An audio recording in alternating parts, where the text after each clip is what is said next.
All right, what's up, everybody? Hope you're all doing well today. I'm not doing too bad myself. Today's an interesting video, everybody. It's gonna be a little bit darker, I suppose. It's not gonna be like a funny video or anything. We're just gonna be taking a look at a situation that recently unfolded here on Twitter. And you know, the entire situation is involving real life. It's not just on Twitter. So yeah, this is involving SkyDoesMinecraft. I'm sure plenty of you guys know who this guy is. He's actually a YouTuber I watched during my childhood. I used to look up to this guy actually a lot for some odd reason. I think it was just the fact that he was really energetic and funny. At least I thought he was. But basically, SkyDoesMinecraft is being quote-unquote exposed, you could say, for...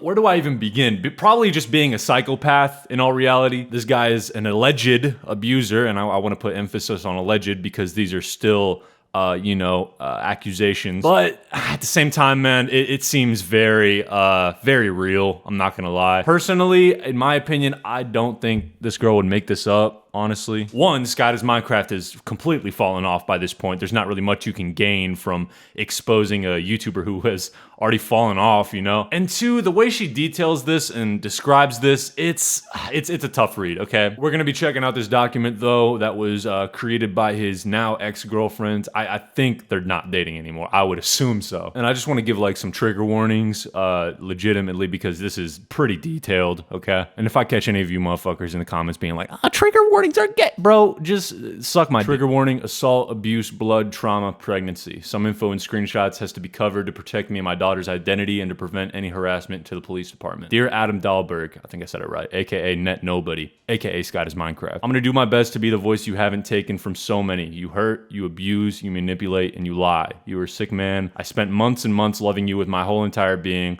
I spent thousands of dollars just to come live with you. You made promises you didn't want to keep, but promises you made to manipulate my life so you can be in control. All right, already this guy kind of sounds like a narcissist if she's talking about him always wanting to be in control. I think that's a common trait with, you know, people who are narcissists. I'm not a fucking doctor or a psychiatrist or any of that, though, so take that with a grain of salt. You use your fame, your name, and your platform to hide the disgusting and disgraceful things that you so claim to not do or not to do. You not only verbally abused and degraded me, the mother of your second child, you traumatized me and put me through things no one ever should have to experience. You hurt me for too long, and I'm tired of feeling afraid of you and what speaking up may bring.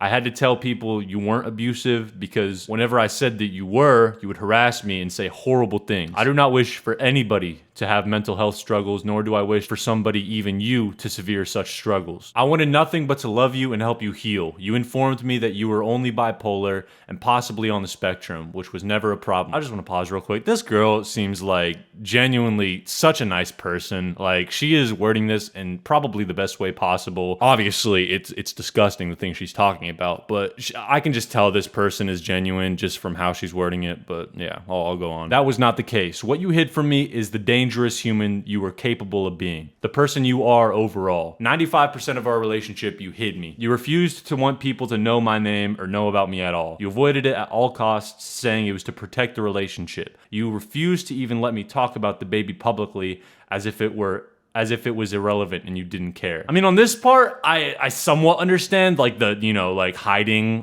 because, you know, he is a YouTuber and he does have a big platform, but at the same time, he's already fallen off. Like, nobody really is keeping up with SkyDoesMinecraft, I feel like, other than maybe, like, a few kids, I don't know. So I kind of see both sides, but let's just move on. I wasn't ready for a baby. I always spoke of wanting one, but I continuously told you I wasn't ready, nor was I financially in a place to have a child. You squeezed my body and were near begging me to let you get me pregnant, saying stuff like, please, please, I want another kid. I have the money. I want another kid because Alyssa keeps me from being the father I dream of. And basically, if you don't know who Alyssa is, she is the mother of his first child who had to divorce him or break up with him or whatever because of craziness. I forget exactly what happened, but I know that he wasn't in his right mind during that situation. So Alyssa had to take the kid from him. When I started to get uncomfortable and tried to stop the intimate moment, you pressured me into letting it happen. You didn't stop until I forced to say fine while clearly uncomfortable. I cried myself to sleep. When I told you I was actually pregnant,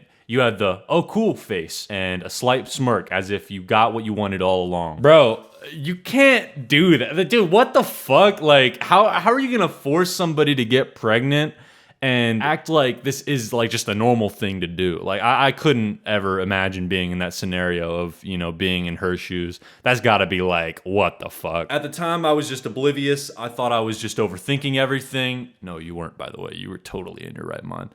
I continued to pretend everything was fine. Throughout our relationship, you were always on your phone, always hiding messages, having separate texting apps, and deleting conversation. You tried to pressure me into letting you be poly with your friend and degraded me when I told you it's not my thing and I'm not comfortable with that. That's an asshole move.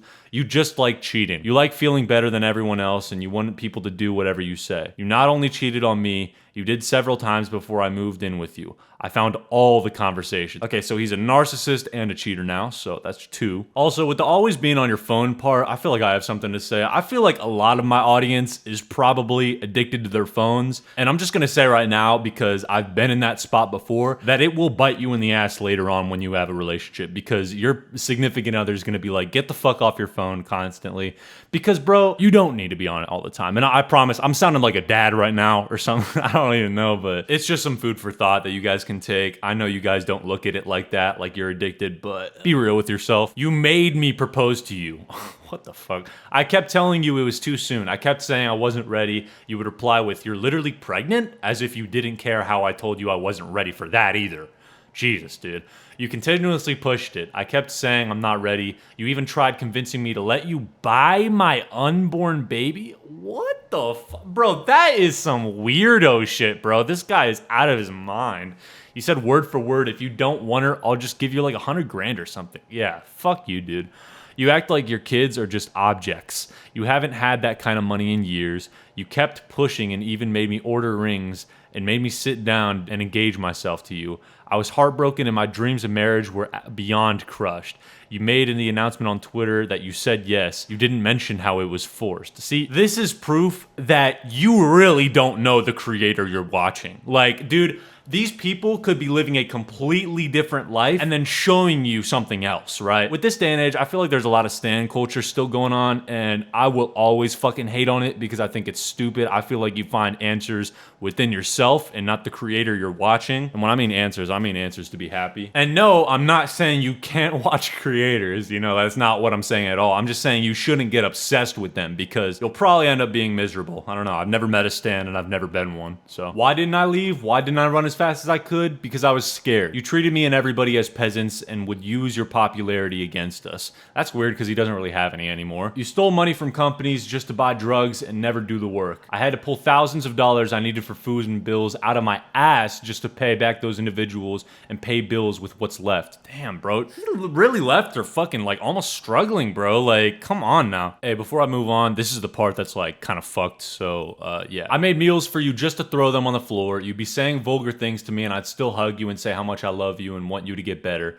You kept talking about Ant Venom, saying how much you hated him. Yet when you were screaming nonsense to him on a Discord call, I had to snag the phone. He was humble and so kind. Such a lovely individual. Sucks I had to meet him in that way. I did my best to keep what was really happening low-key. Kept spanning Alyssa to see her son, and I made sure she was in the loop because he would not be safe in that home. You have a history you hide of putting your son at risk when you get upset. You ended up randomly punching the big amethyst you have from being frustrated and cutting a gash into your knuckle. You came up to me and I continuously tried to clean it and bandage it while our friends tried to keep you calm. You came up to me with the bandages off and started putting blood on my face and on my arms. I was horrified. You started painting on the walls with your blood. You put blood marks on our lizard tick. This is like what I'm talking about, bro. Like, what the fuck? Like, dog, this is psychopath shit. Like, nobody does this. Like, I've never heard of I've never been in a situation where I've seen somebody do something as crazy as that. Because, like, first of all, there's no point in doing that. He's just in this, like, altered state. I can't describe it. I really don't know what's going on with the guy, but damn. I really do kind of feel for the girl in this situation. I can't even begin to imagine the trauma that she dealt with while being in this relationship. And yeah, you guys can check out the document. I'll link it down below. I'm not going to read all of it because it's 35 pages long. But truthfully, if I'm going to give my opinion, I think this happens just by the way she's acting, like very descriptively detailing this. And yeah, I think it's messed up. I don't think anybody should have to deal with this. And yeah, sorry for the gloomy video today, or of the dark video today, I'm sorry, but figured I would talk about this because it caught my interest, and it really did surprise me because I've actually had a conversation with SkyDoesMinecraft before, and I sensed something. I sensed something was kind of like a little off with him. He reminded me of like some of my ex-friends who have like fallen off since high school. It was just a really weird vibe, but yeah. Hope you guys have a great one. I'll see you. Bye.